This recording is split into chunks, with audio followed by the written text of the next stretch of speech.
back in the 1950s, most people aren't aware of it, but there was a scientific storm in America all through the late 50s about this thing out there in space, because the astronomers were all watching it, and that was back when they weren't afraid to talk about it. It was in the science magazines. I mean, I had a subscription to, like, Popular Science, and hell, it was on the front cover of the magazine one day in, like, 1961. And I was really excited when I saw it, because here's this giant red planet on the horizon of the California coast, and a humongous tidal wave coming in towards the coast.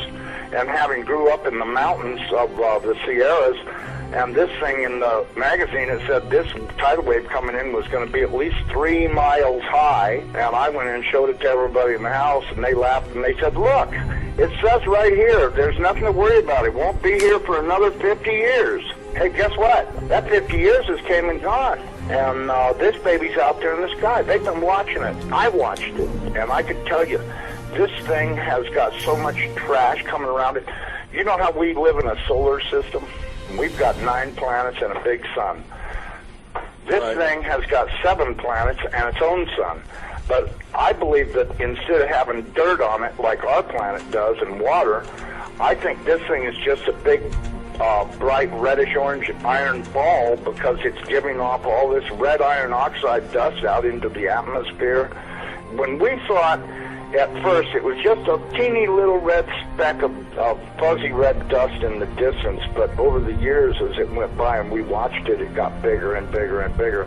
And then finally, about 2008, we could see this thing like it was across the street.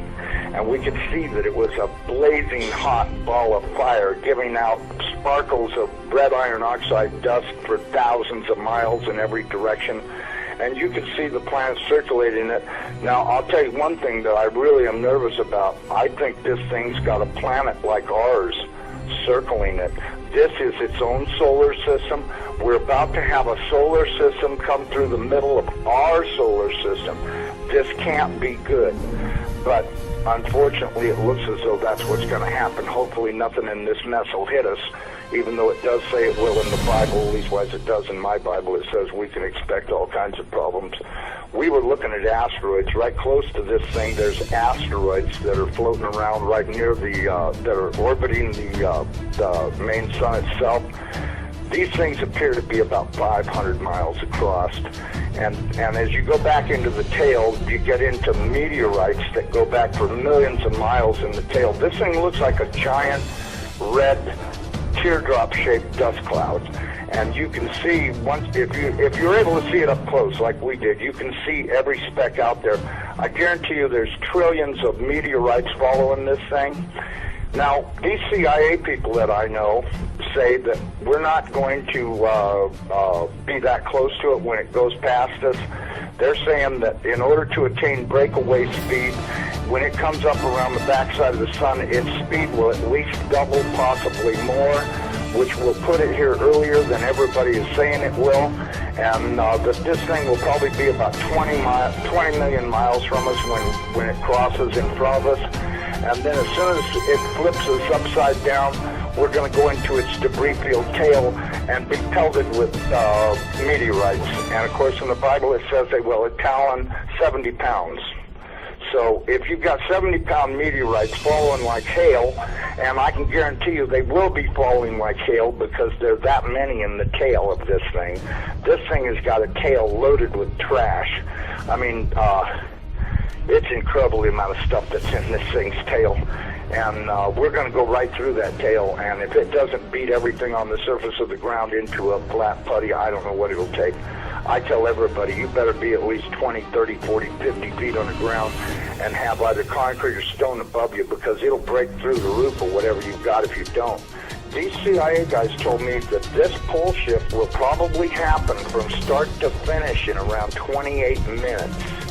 That doesn't give you a lot of warning. When you see that thing out there in the sky, you're going to have to run as fast as you can to your underground facility, because this is going to happen so fast. Now, see, here's another thing nobody's talking about. You've got this giant iron planet that they say is 47,000 miles across, getting ready to come up past us.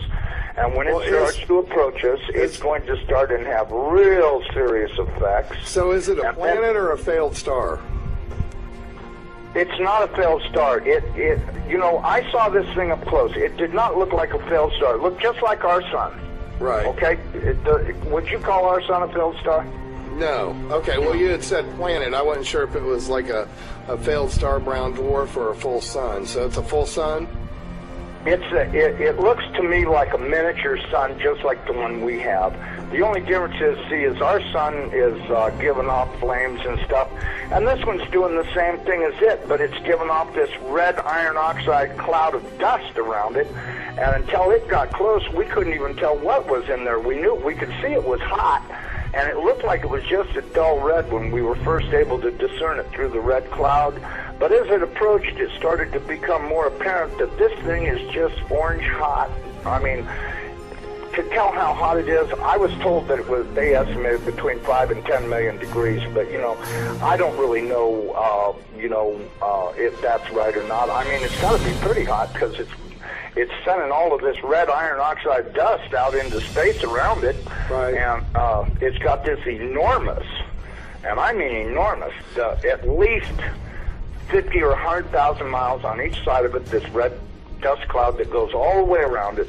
I know when we were watching it, as it started to make the upward swing to approach behind our sun, it was amazing. The red dust cloud settled down. Instead of being round, it started to settle down into a V, like wings, upside-down wings.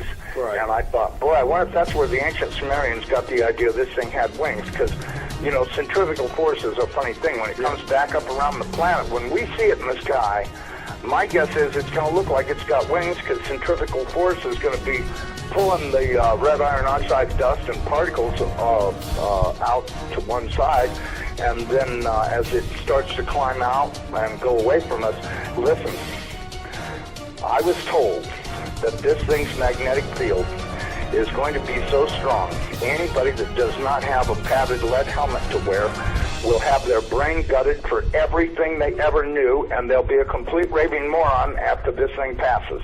They'll they won't know, they'll pee in their pants. They won't have a clue what's going on, because this thing will gut their brain. And you know, I was reading a deal in my Bible. It says that after this happens, that nobody will care because they won't be able to remember it. Well, of course, I was told by somebody the reason that is because the electromagnetic field from this thing will be so strong, because, see, as it comes up underneath of us, it's going to start and pull us toward it. And then, just like a pair of big magnets, all of a sudden it's going to lock onto us. And when it does, it's going to be like the Jolly Green Giant hit the earth in the ass. It's going to send a jolt 500 to 1,000 foot high. This is what I'm told. 500 to 1,000 foot high shock waves all the way around planet Earth. They'll be so bad that in a lot of areas that don't have good solid soil, it'll fluff it so badly that you'll practically be like you're standing in quicksand.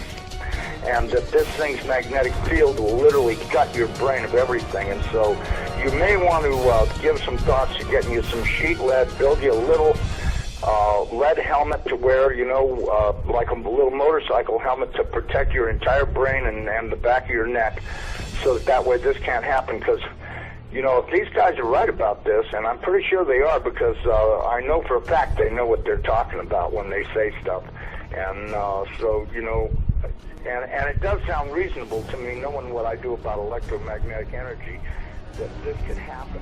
So what you're hearing, folks, is the interview with a CIA buddy that saw exactly what we're talking about, going way back. He looked through the Hubble telescope.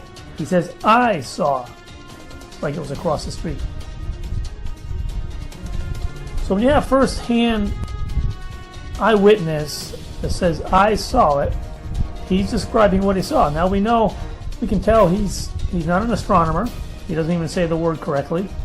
He's probably not that educated in any of the field of science when it comes to this.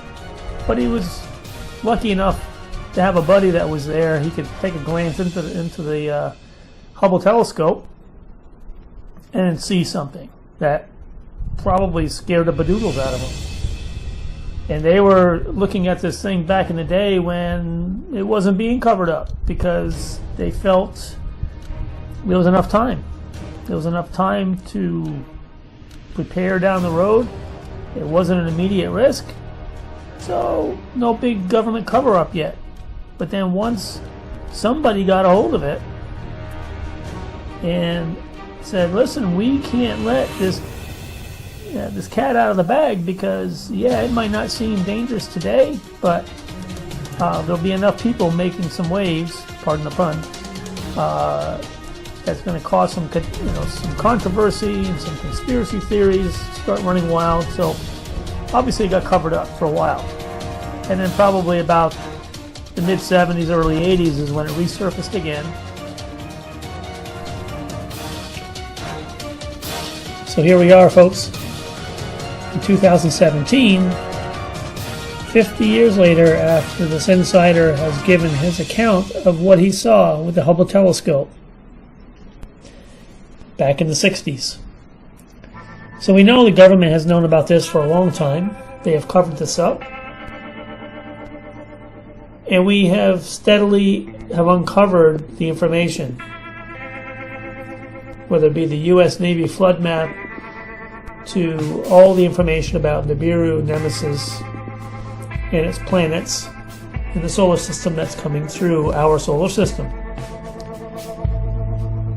The data has been there. We have painstakingly uncovered it, and with the advent of the internet, the computer, and the social media, we have been able to pass this information along to one another very quickly. And so we know that the effects of what's happening with this solar system passing through us from history of recorded events is real. There's very biblical foundational proof that's happened in the past, whether it be pole shift of the Earth flipping on its axis, the flooding and the tsunamis that come along with that, the melting of the polar caps, the sea level rise, the tsunamis, the earthquakes, the shaking, the earth crust breaking apart, all has been recorded, and we have been projecting the effects coming soon. The size of this Nemesis system in comparison to the Earth is staggering. Thus why the government has covered this up for all these years. Executive orders written to protect the American people from the truth. And rightly so, because we know how difficult it would be to evacuate 70 million people off the coastlines. And the government has done that too. They realize the pitfalls in regard to moving this many people to safety. But for those of us that do watch these videos and research ourselves, to find the proof in the photos of the coming Nibiru and Nemesis system, the collection of these 7 planets that are in our solar system affecting us now, will continue to increase. By the time we see it in the sky with the effects coming in, that will be too late. Our time is now to begin acting on these gut feelings and research and data that we have put together, these collective ability of seeing these things before we start seeing the tsunamis flood into the coastlines. Because when this pole shift alignment happens, when the Nibiru and Nemesis and the other planets and moons come in proximity to this Earth, it will happen so quickly we will not have time to do anything. The commentator in this video that gave his account said that this pole shift will happen in approximately 30 minutes. So this effect of the oceans and sea level rise will happen very rapidly. We see the asteroid shower, meteor shower, happening on August 12th. We have a solar eclipse coming on August 21st.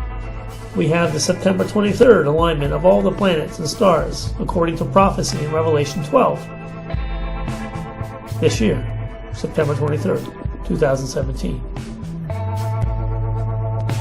It's no coincidence that this alignment of the celestial sign, the harbinger warning of the events coming, that it coincides with all these other things that we've been researching for these past several years. So the time is now, folks, to make the move, know exactly where and what you're going to do with the like-minded people within your group. This is not something that we can just overlook. The government has spent decades preparing for this. Many of us have spent at least 5 to 7 to 10 years researching all this. We have seen the proof of the theories by watching the sunsets and sunrises across the globe at different time intervals and different locations, from South America to the UK to Halifax, Nova Scotia, up north. We have seen photos like this. We just don't have two suns appearing because it looks pretty. There's a major reason why we're seeing this.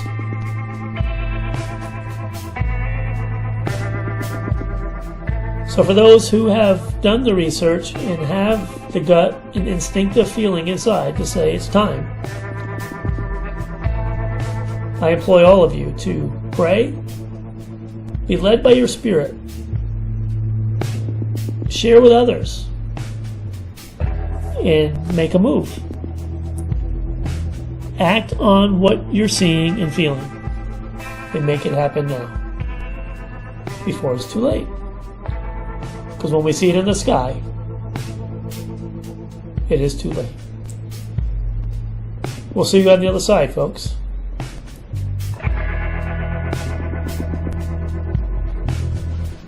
Have a great night.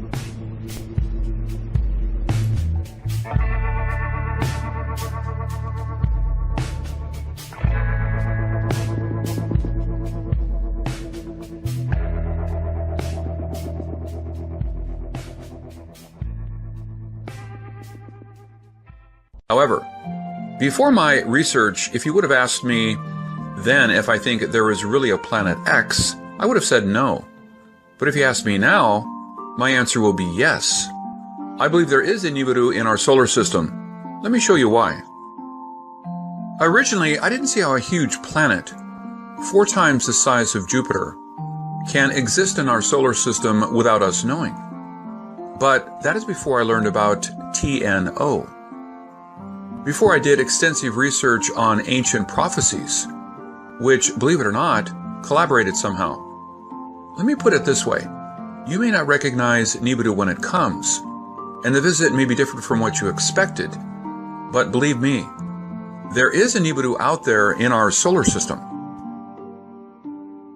For people who are new to this Planet X Nibiru theory, let me give you a quick tour. According to the ancient Sumerians, the 10th planet Nibiru is on a highly elliptic 3,600-year orbit.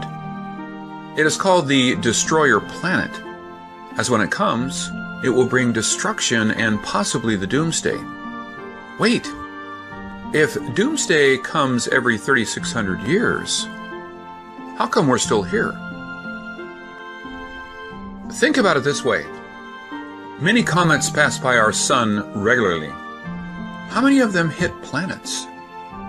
The last and only one I remember was the Shoemaker-Levy 9 hitting Jupiter in July 1994. So maybe Nibiru's last flyby was harmless last time. But we may not be likely so lucky next time. Before jumping to any conclusions we cannot sustain, let me bring you another popular Nibiru theory. the planet Nibiru of Nemesis. Nemesis is supposedly our Sun's brown dwarf twin. The theory was first introduced in 1984, largely based on the Earth's mass extension 26 million year cycle. An evil twin 1.5 light years away, hidden beyond the Oort cloud, would be a perfect suspect. If Nibiru is a planet of Nemesis, it could explain how its occupants survived 3,600 years without a sun. Nemesis is Nibiru's travel companion and its portable generator. When the theory was introduced in 1984, it made great sense, and at that time, scientists believed that most stars are binary. Obviously, our Sun should not be an exception. However, scientists have determined that mass extinction happens more like every 50 million years, and two mass astronomical surveys, which ran from 1997 to 2001, failed to detect any brown dwarf in our solar system. While in 2011, NASA's David Morrison, who specializes in near-Earth objects, concluded that even with infrared telescopes able to detect brown dwarfs as far away as 10 light years, failed to find Nemesis. It is most likely that Nemesis does not exist. Of course, that is if you believe to do if they think the world will end tomorrow. Obviously, telling you will not be on the top of the list. They will build a bunker and plan shelters for people that may survive the doomsday Earth. And to avoid chaos, it is wise not to share the doomsday news with anyone. Plus, who can know for certain what will happen, right? If you think the government will always do the right thing, let me tell you what Nostradamus thought about that. Will be struck from the sky. One who cannot proceed any further. The secret closed up with the revelation, such that they will march over and ahead. If you have any doubts about Nostradamus' prophecies, check out some of my Nostradamus videos. When I compared his quatrains with historical events, I was shocked to find the unbelievable details revealed. Check out any of my videos and you will be surprised. This quatrain is grouped with 20 other doomsday quatrains in the second part of the Book of Prophecy, which I call the Doomsday Century. This quatrain seems to indicate that our government would get warnings from the sky, which can be divine, or from aliens. The message warns us, do not proceed.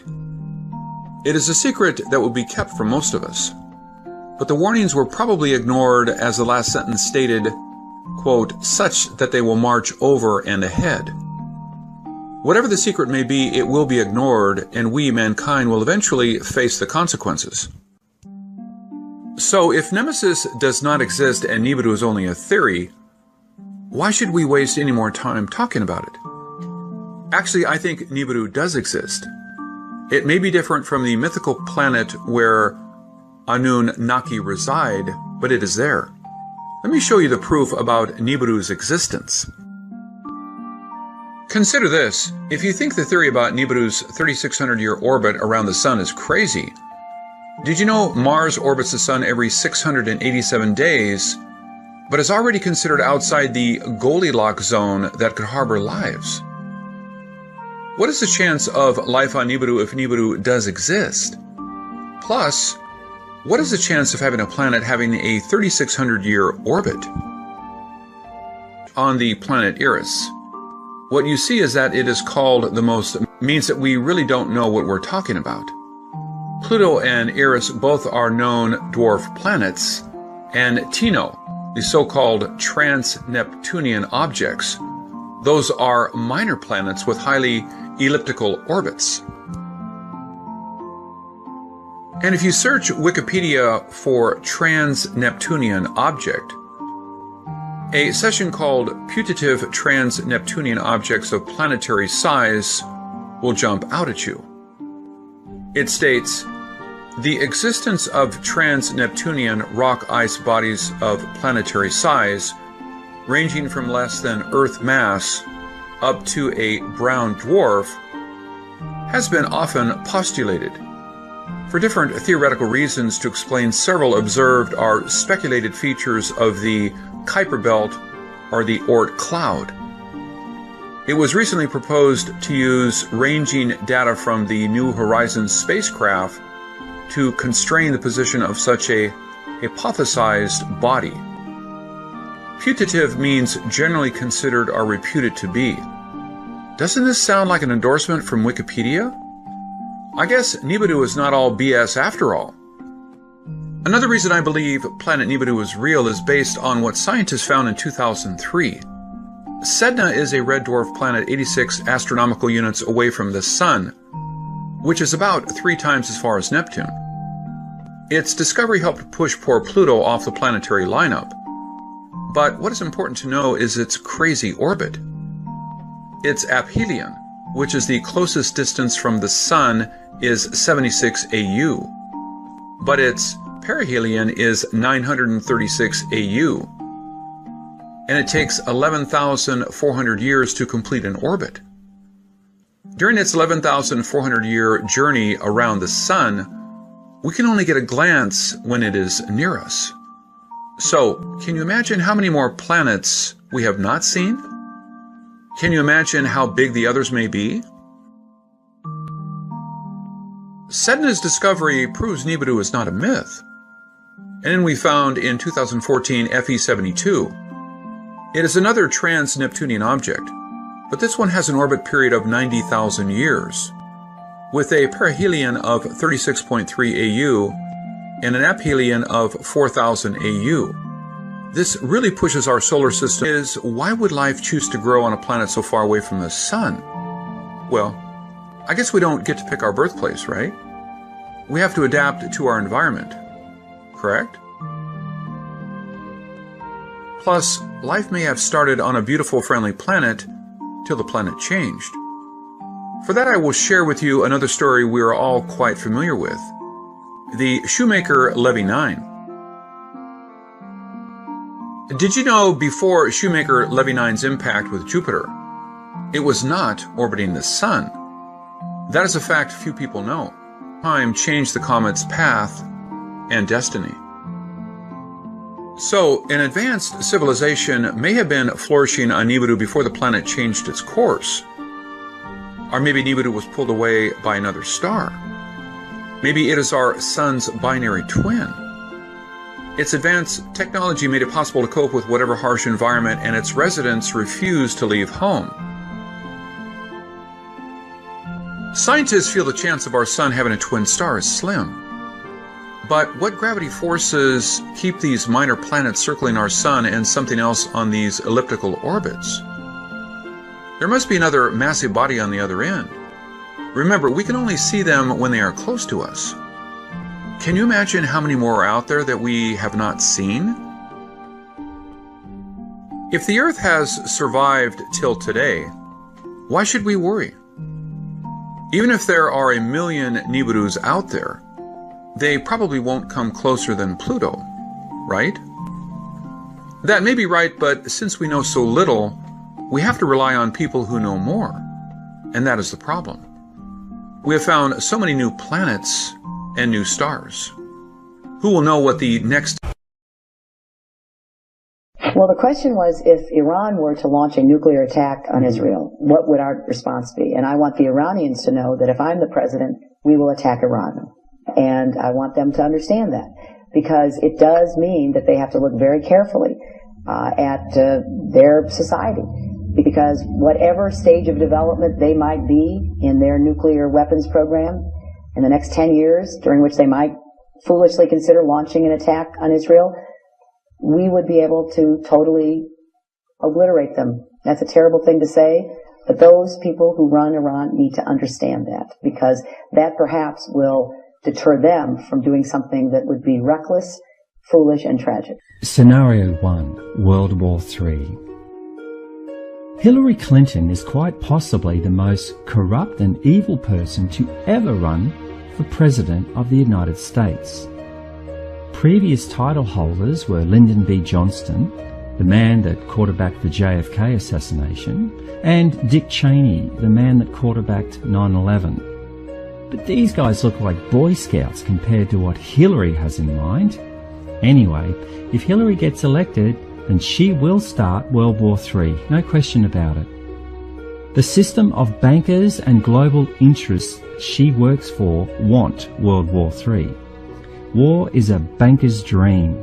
They make a lot of money no matter who wins. These people are hardcore psychopaths. They have no empathy for any other human except their own family, and even then, some of them get killed if they don't play ball. Read my second book for the whole story, and it will shock you. They want a war with Russia and China, and for the last 12 months, they have been doing everything they can to provoke those countries. They need Russia or China to shoot first. That way, they can justify a world war, and the sheeple will support it. But if those countries won't come to the party, they have armed and trained North Korea with a nuclear weapon as Plan B. If Russia or China don't fire first, they will get North Korea to do it in a false flag nuclear attack, or maybe a dirty bomb attack, on a major US city. They hope that the loss of hundreds of thousands of American lives will spur that nation and its allies into full-blown world war. Again, as I point out in my second book, they want to fulfill the playbook of their guru, Albert Pike, who was a 33-degree Freemason, a Satanist, and founding member of the Ku Klux Klan. Pike spoke how they will create 3 world wars. The first and second were exactly as he said that they would be, so there is no reason to doubt that the third will follow his game plan. After 10 years or so of this total world war, the people will grow weary. So when that time comes, the New World Order people will hold secret meetings with their enemy, China. They will promise China a backdoor deal to end the war. But to do so, China must stab their ally Russia in the back. In exchange, there will be an armistice. China will be given complete control of the Asia-Pacific, including Australia, Japan, and New Zealand. Russia will be obliterated, fulfilling Nathan Rothschild's wish. The New World Order will control the rest of the world. All countries will live under a communist regime most resembling neo-feudalism. That is, a world of the very wealthy and the very poor, no middle class. The only reason why this has not already happened is because of one man, Vladimir Putin. Regardless of what you think you know about Putin, he is humanity's only hope of avoiding World War III and defeating the Illuminati New World Order. That is why the mainstream media are demonizing him. Trust me, when the media turn on someone, it is usually to turn public opinion against them, because that person represents a threat to the establishment. Now, here is the big curveball. Mr. Obama does not want to give up his cushy life in the White House. So he may use a false flag or the upcoming earth changes to suspend the elections indefinitely. So chances are there will not even be an election in 2016, and Obama will be America's last president, and that is not set in stone just yet. But for the record, Obama is a card-carrying, die-in-the-wall communist. He honestly believes he would make... On the 13th of May 1981, there was an assassination attempt on Pope John Paul II in St. Peter's Square at Vatican City. The Pope was shot and wounded by a Turkish hitman, Mehmet Ali Akkar. The Pope was struck 4 times and suffered severe blood loss. Akkar was apprehended immediately and later sentenced to life in prison by an Italian court. The Pope later forgave him for the assassination attempt. He was pardoned then by President Carlo Ciampi at the Pope's request and was deported to Turkey in June 2000.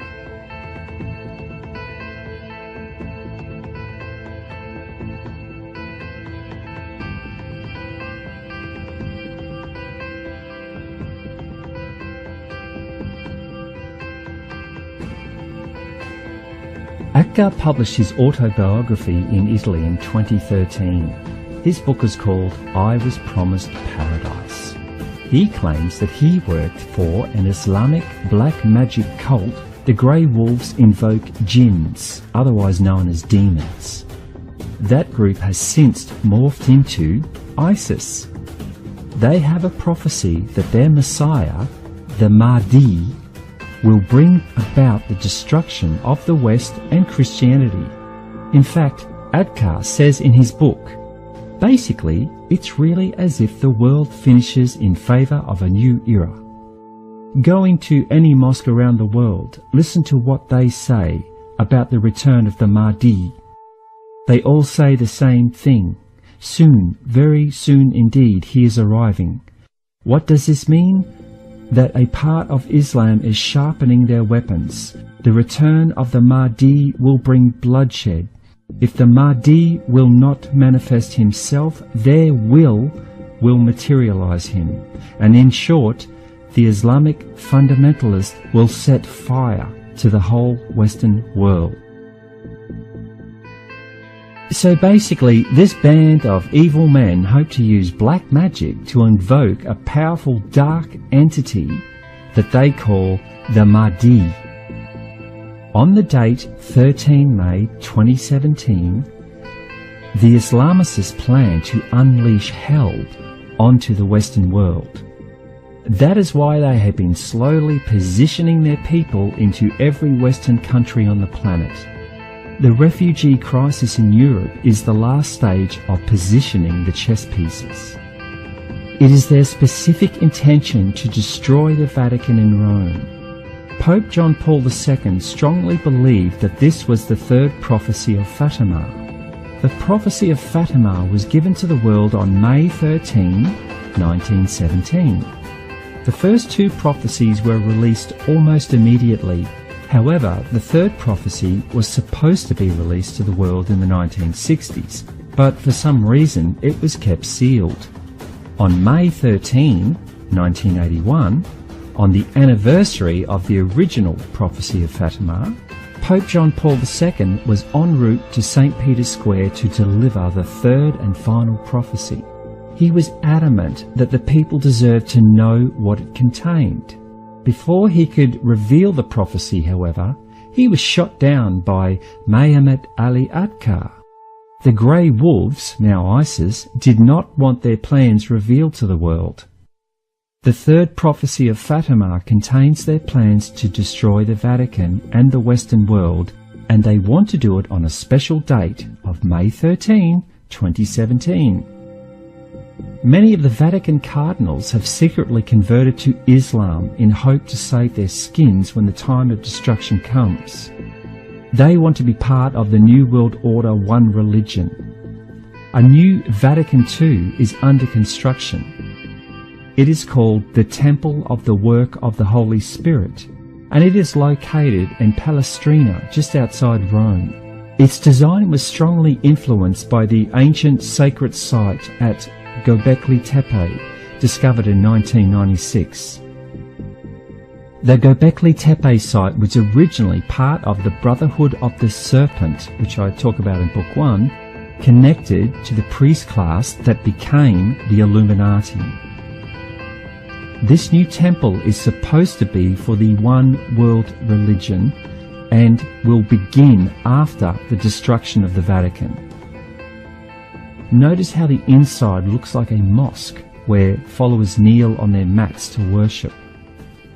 Construction is expected to be completed in 2019. Scenario 3. The return of Nibiru. I covered. There is a planet that the ancients called Nibiru. NASA calls it Planet X. It's about 4.5 to 5 times the size of Earth. It belongs to a small solar system whose star is a dwarf star known as Nemesis. All up, the Nemesis system has 7 planets, and Nibiru is its largest and is the only one that's inhabited by beings called the Anunnaki. It has a dusty red atmosphere that creates wings on each side, so the ancients always depicted Nibiru as a winged disk. Nibiru passes the Earth around every 3,500 years or so. Sometimes it comes close, and sometimes it comes really close. The last time it came really close, it stripped the atmosphere of Mars, sending all of the Martian oceans into space. The Anunnaki that were based there had to evacuate and come to Earth.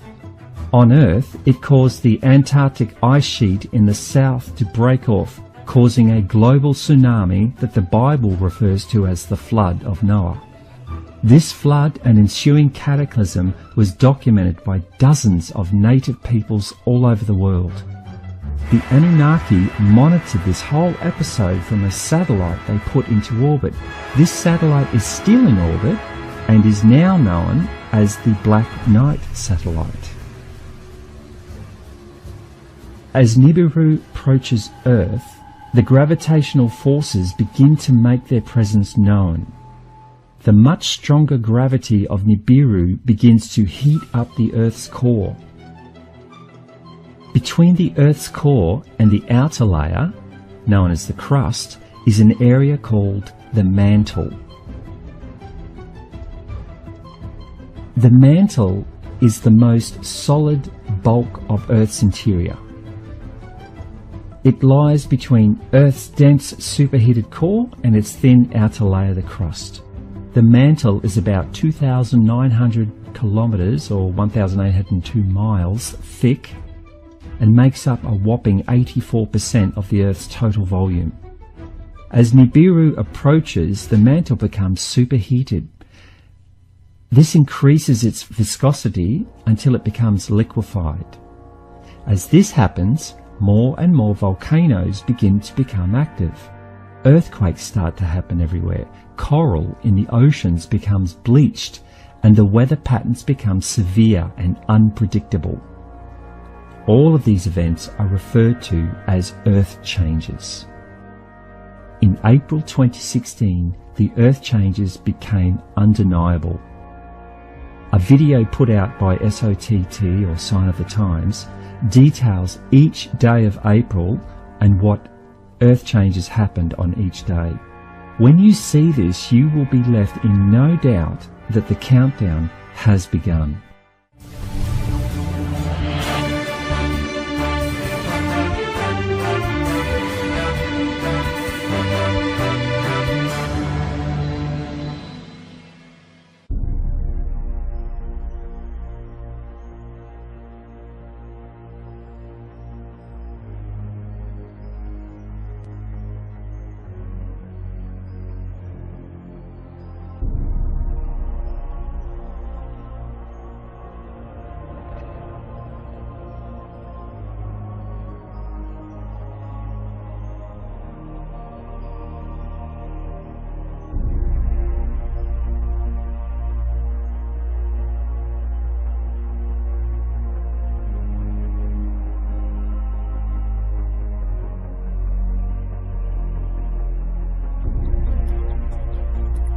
Overnight, blizzard-like conditions in Massachusetts. Nearly 1,900 crew working through the night, clearing roads. Treacherous conditions leading to wreck after wreck. In upstate New York, a bus carrying 36 college students flipping over and winding up upside down.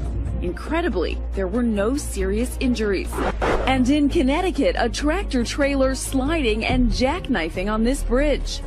New Jersey police releasing this dramatic dash cam video. Trees snapping from heavy winds.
In northern Pakistan, flash floods triggered by heavy rain have killed at least 55 people. An emergency operation's been launched to help thousands of survivors, dozens of whom have been cut off by a landslide in a mountain valley. Some 150 homes are said to have been destroyed.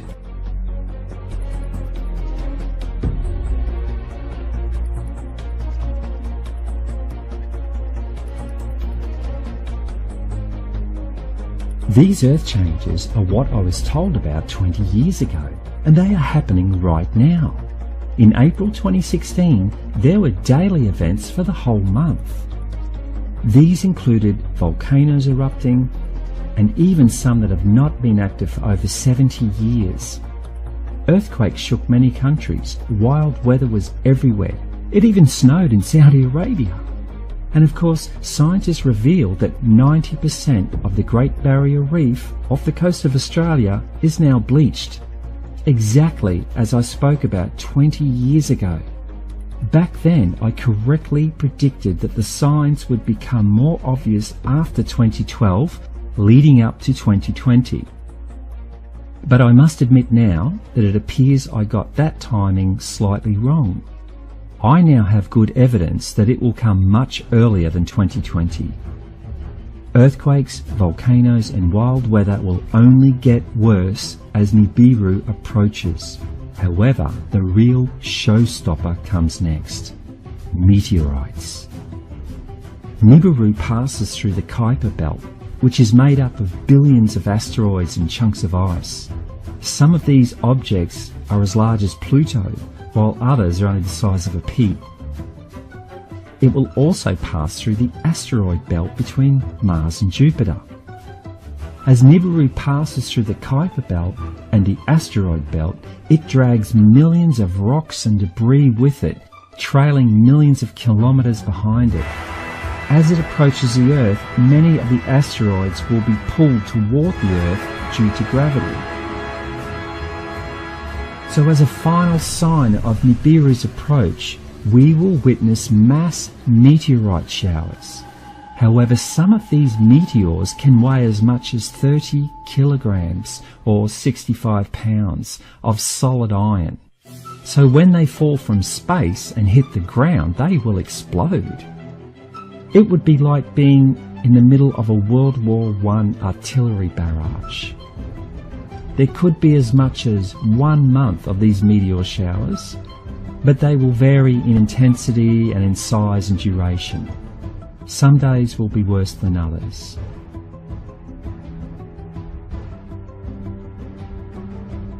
A CIA insider has come forward and revealed that they have been tracking the Nemesis system since the